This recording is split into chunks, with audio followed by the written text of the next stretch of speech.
Assalamualaikum warahmatullahi wabarakatuh. Mohon izin untuk memperkenalkan diri.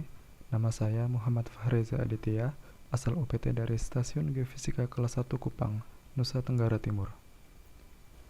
Saya dari kelompok 1 pelatihan dasar CPNS golongan 3 angkatan 18 tahun 2021.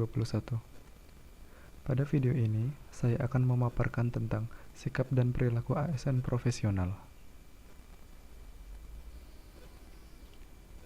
Pertama-tama, apa sih pengertian ASN itu?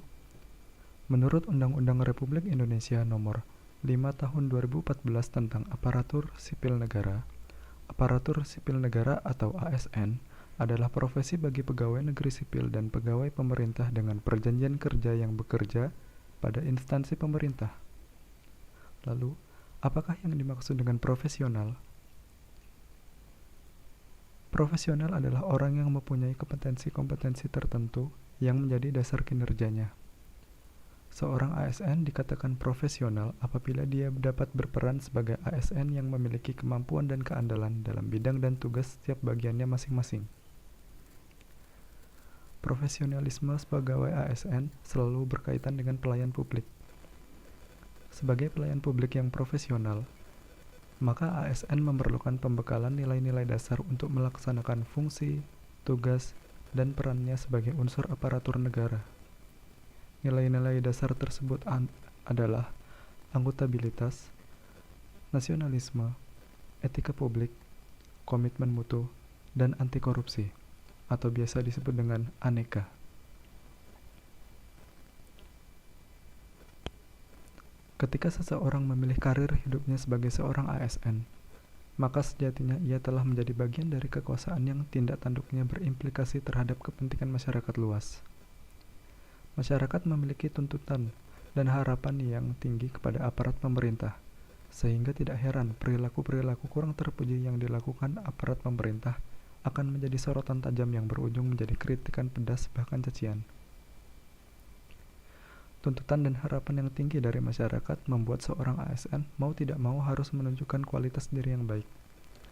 Kualitas tersebut tidak serta-merta tumbuh dengan sendirinya. Harus ada kebiasaan baik untuk memulainya. Berikut ini adalah contoh-contoh sikap dan perilaku seorang ASN profesional yang perlu ditingkatkan di UPT.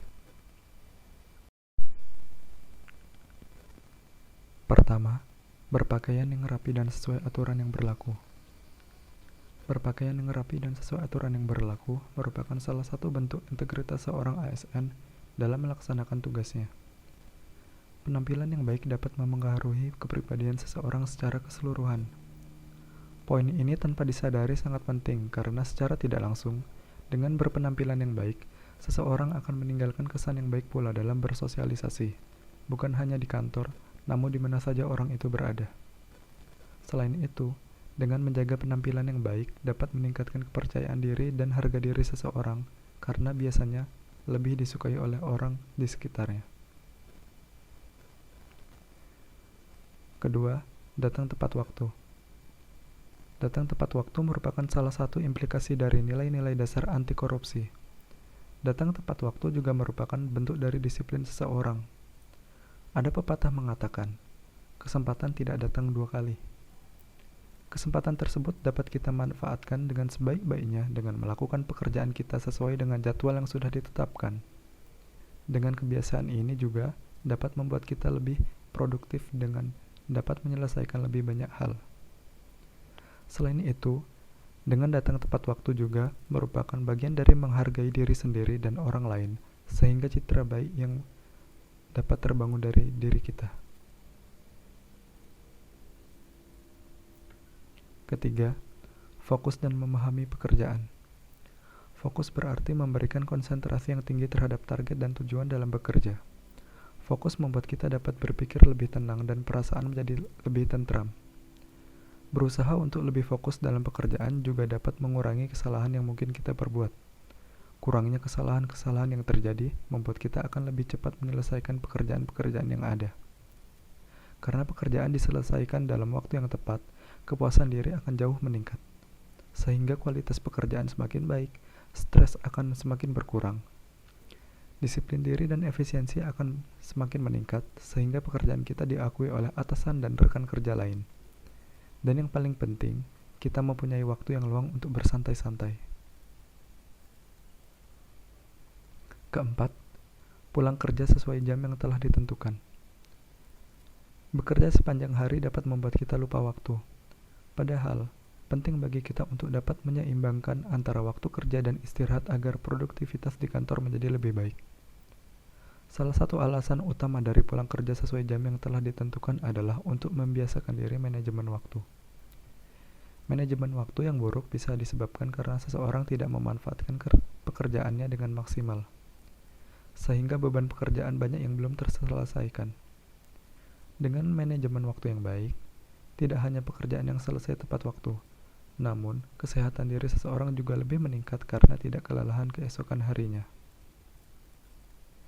Kelima, responsif saat work from home atau WFH. Work from home atau WFH merupakan skema kerja yang diterapkan pemerintah akibat adanya pandemi COVID-19 yang melanda. Skema ini merupakan bagian dari konsep telecommuting atau bekerja jarak jauh yang sudah biasa dilakukan dalam dunia kerja dan perencanaan kota. Banyak manfaat dari WFH, seperti seseorang memiliki fleksibilitas yang tinggi dibandingkan harus bekerja ke kantor setiap hari. Selain itu, dengan WFH, seseorang dapat menghemat biaya pengeluaran dan bisa lebih banyak waktu luang. Namun, ada kalanya WFH membuat kita seakan lupa dengan beban kerja yang harus kita selesaikan. Terkadang juga informasi atau hal penting dari kantor kita abaikan, sehingga kita perlu untuk responsif pada saat WFH sekalipun. Responsif penting karena merupakan perilaku kerja yang mengembangkan sikap produktif, peka terhadap situasi, mampu memanfaatkan peluang, sehingga dapat melayani secara prima dimanapun dan kapanpun. Sekian pemaparan tentang sikap dan perilaku ASN profesional dari saya. Mohon maaf bila terdapat kekurangan. Semoga hasil pemaparan ini dapat bermanfaat bagi kalian semua. Terima kasih. Wassalamualaikum warahmatullahi wabarakatuh.